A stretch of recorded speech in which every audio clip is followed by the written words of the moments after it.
അപ്പം നമ്മൾ ഇന്ന് രാവിലെ തന്നെ പുനലൂർ ദന്താശുപത്രിയിലേക്ക് പോവുക. അപ്പം രാവിലെ നല്ല മഴയൊക്കെ ഉണ്ട്. അപ്പം നമ്മൾ ഹോസ്പിറ്റലിലെത്തി. ഇനി ഡോക്ടറെ കാണാനായിട്ട് വെയിറ്റ് ചെയ്യണം. ഞാൻ രാവിലെ 6 മണി ആയപ്പോഴേ ഇവിടെ എത്തി.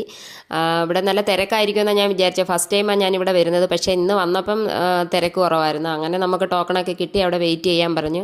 ഡോക്ടർ വരുമ്പം എന്തായാലും കുറച്ചുകൂടെ വൈകും. അത് കഴിഞ്ഞിട്ട് ഞങ്ങളവിടെ വെയിറ്റ് ചെയ്തതിന് ശേഷം ഡോക്ടറെ കണ്ടിട്ട് ഇറങ്ങി. ഈ കാണുന്ന എന്താണെന്നറിയുമോ, പുനലൂർ തൂക്കുവാല. ഓർമ്മ വെച്ച നാൾ മുതൽ ഞാൻ ഇതിൻ്റെ മുമ്പിൽ കൂടെ അങ്ങോട്ടും ഇങ്ങോട്ടും തേരാപ്പാര നടക്കുന്നതാണ്. പക്ഷേ ഇതുവരെ ഞാൻ ഈ തൂക്കുപാലത്തിൽ കയറിയിട്ടില്ല. ഇന്ന് ആദ്യമായിട്ട് ആ തൂക്കുപാലത്തിൽ കയറാൻ പോവുക. അന്നപ്പോഴുണ്ട് തൂക്കുപാലത്തിലോട്ട് കാലെടുത്ത് വെച്ചതും നല്ല മഴ. ആ മഴയത്ത് പിന്നെ അവിടെ നിന്ന് കുറച്ച് ഫോട്ടോസൊക്കെ എടുത്ത്, എവിടെ പോയാലും നമുക്ക് ഫോട്ടോ മുഖ്യമാണല്ലോ. അപ്പോൾ ഒരു ഫോട്ടോ എടുത്ത് 2-3 പേരെയൊക്കെ കാണിച്ചില്ലെങ്കിൽ പിന്നെ ഒരു സമാധാനമില്ല. അങ്ങനെ ചാഞ്ഞും ചരിഞ്ഞും നിന്നും ഒക്കെ ഇവിടെ ഫോട്ടോ എടുക്കുന്നുണ്ട്. പല പോസുകളും റെഡി ആവുന്നില്ല. അപ്പോൾ എന്താണെന്നറിയാം, എനിക്കറിയത്തില്ല. ഞാൻ ഫോട്ടോ എടുക്കാൻ നേരെ നിന്ന് ചിരിക്കാനൊക്കെ പറയുമ്പോഴത്തേന് എനിക്ക് എങ്ങും ഇല്ലാത്ത ചിരിയും നാണവും ഒക്കെ വരും. അതുകൊണ്ട് അത് മൊത്തം ഫോട്ടോയും കുളമായി പോകത്തേ ഉള്ളൂ.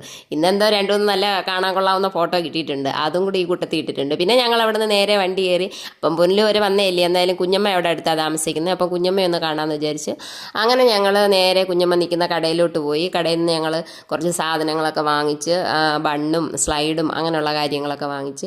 അപ്പോൾ കുറേ കളക്ഷൻസൊക്കെ ഉണ്ട് അവിടെ. അപ്പോൾ അതെല്ലാം കണ്ട് പിന്നെ കുറച്ച് നേരം അവിടെ നിന്ന് വർത്താനം പറഞ്ഞ് നേരെ ഞങ്ങൾ വീട്ടിലോട്ട് പോയിരുന്നു.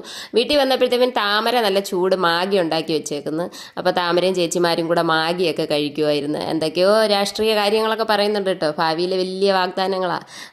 അങ്ങനെ ശേഷം പിന്നെ ഞാൻ ബിരിയാണി ഉണ്ടാക്കിയായിരുന്നു വന്നിട്ട്. അപ്പം ബിരിയാണി ഉണ്ടാക്കി, ചിക്കൻ കറിയും പിന്നെ ചിക്കൻ വറുത്തതും പപ്പടവും കാച്ചി ഞങ്ങൾ കഴിച്ചു. അപ്പോൾ ഇന്നത്തെ വീഡിയോ ഇത്ര.